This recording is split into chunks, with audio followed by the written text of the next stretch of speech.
देखिए एपी का सवाल है, एनसीईआरटी का। उस एपी का 31वां पद ज्ञात कीजिए जिसका 11वां पद जो है 38 है और 16वां पद 73 है। ठीक ना, 31वां पद निकालना है, माने A31 निकालना है, 16वां पद दिया हुआ है और आपको 11वां पद दिया हुआ है। चलिए सबसे पहले क्या दिया है, 11वां पद कितना दिया है, 38 दिया है, यानी A11 बराबर कितना दिया है, 38। ठीक है जी। और एक और बात दिया हुआ है, ये सब बात आपको दिया हुआ है, ये सब आपको दिया हुआ है। ठीक ना, एक और दिया हुआ है क्या, 16वां पद 73 है, यानी A16 बराबर 73 दिया है, 2 दिया है ना जी। चलिए तो n का फॉर्मूला क्या होता है, a plus n minus 1 into D होता है ना, ये ना होता जी। चलिए तो n के जगह पे A11 है, तो A11 बराबर a प्लस 11 क्या है, देखो तो n के जगह पे 11 है ना, ध्यान से देखो n के जगह पे 11 है, तो यहाँ पे n के जगह पे क्या डालेंगे, 11 माइनस 1 इंटू डी डालेंगे। ठीक है जी, यानी और आगे देखिए A11 का वैल्यू कितना है, 38 है, तो यहाँ पे डालेंगे 38। ठीक है जी, और ये बराबर a प्लस, समझ में आ रहा है ना। आगे देखिए 11 में से गया तो 10 डी होगा जी, ये आपको समीकरण 1 आ गया, a प्लस 10 डी बराबर 38 आ गया ना। आगे देखिए इसी तरह से इसका देखो A16 है, तो इसका भी होगा a n बराबर formula a plus n minus 1 into D होना चाहिए ना। आगे देखिए तो A16 बराबर a प्लस, यहाँ 16 हो जाएगा माइनस 1 इंटू डी हो जाएगा। ठीक है ना जी।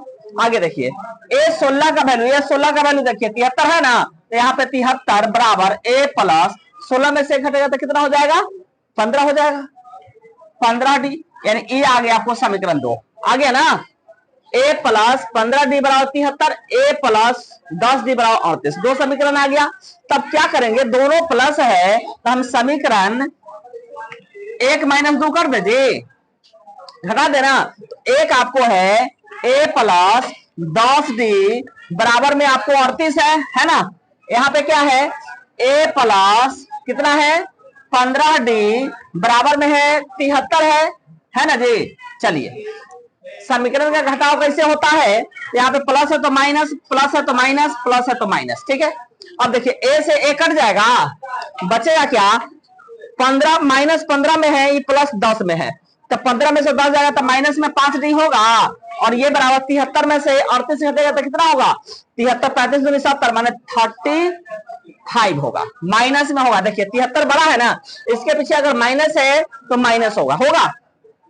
अब देखिए यहां से d बराबर क्या हो जाएगा, d के गुना माइनस 5 है, तो इधर का भागा में होगा, यानी d बराबर हो जाएगा माइनस 35 बटा में माइनस 5। ये जो 5 है इससे भाग हो जाएगा, आए समझ में, माइनस माइनस कैंसिल, 5 7 35 कर जाएगा, यानी d का वैल्यू आया आपको कितना आया, 7 आ गया। d का मान आया ना 7, है ना जी। अब इस d के मान को अगर हम यहाँ पे डाल देंगे तो a का मान आ जाएगा समीकरण 2 में, अगर समीकरण 2 में अगर हम d का वैल्यू 7 डालेंगे तो देखो कितना हो जाएगा, यहाँ पे 73 है, 73 बराबर a हो जाएगा प्लस में 15 गुना d का मान 7, तो 15 सते 105 होगा, 105 हो जाएगा। अब क्या होगा, तो a का जो वैल्यू होगा वो होगा 73, आई 105 जो है बराबर के इधर से अगर इधर आएगा तो माइनस में 105 हो जाएगा जी, समझ में आ रहा है ना। अब चलिए कितना हो जाएगा, a बराबर आप घटा दीजिए, 105 में से 73 घटेगा तो 2, और यहाँ पे 10 में से 3, यानी माइनस में 32 आया a का वैल्यू, माइनस में 32 आ गया, और यहाँ पे d का मान 7 आया।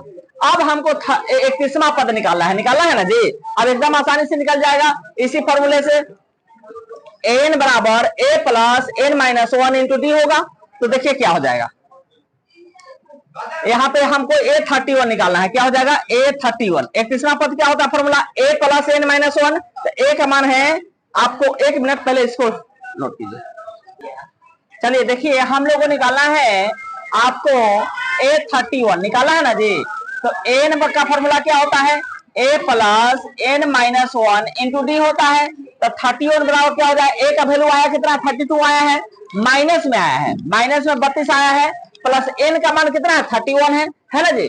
तो 31 हो जाएगा, माइनस में 1 हो जाएगा, इंटू d का मान कितना आया है 7 आया है ना। तो चलिए इसको अब हल कर दीजिए। तो माइनस में 32 हो जाएगा, प्लस में 31 में से 1 जाएगा तो 30 होगा जी, अब गुना में 7 हो जाएगा ना, हो जाएगा ना जी। अब देखो माइनस में 32 और प्लस में 3 7 21 यानी 210 और घटाएंगे तो 182, 182 गलत है, 182 नहीं आएगा, 78 आएगा। घटा के जरा देखिए इसको, 10 में से 2 गया 8, यहाँ 10 में से 3 गया 7, ठीक है 178 माइनस 100 प्लस में 178 आएगा, यही आंसर हुआ, ठीक ना।